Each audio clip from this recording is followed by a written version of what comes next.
If we endeavor to grow and mature, we must be willing to think a bit differently from the way we used to think yesterday.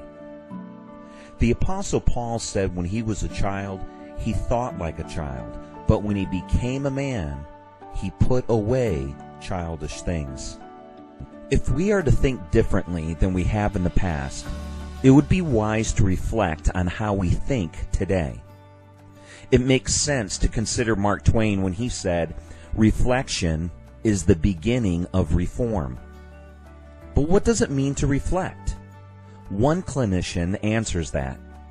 Angelina Francis is a licensed mental health counselor and executive director for AM/FM Healthcare.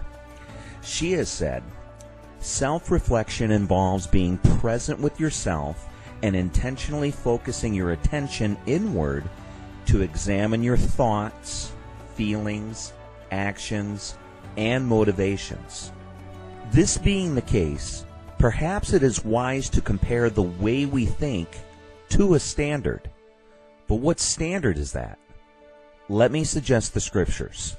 From the book of Hebrews, it says, "The word of God is living and active, sharper than any two-edged sword, piercing to the division of soul and of spirit, of joints and marrow, and discerning the thoughts and intentions of the heart." If you've never read the Bible, it could seem overwhelming. It is a compilation of writings from 40 different authors spanning a time frame of several centuries. Say what one will, but the Bible is something that seems to have stood the test of time and is the #1 selling book of all time. As I've said, it could seem overwhelming. To overcome that, let me make a suggestion.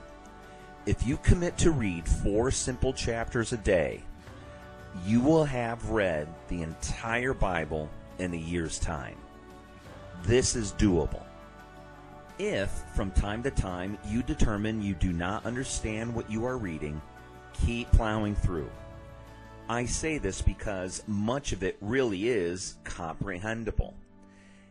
There is plenty of that which is comprehensible for you to chew on while you are reflecting. If you determine to take this on, leave a comment telling me you'll do so. I'll commit to whisper a prayer for you. We'll see you on the next one.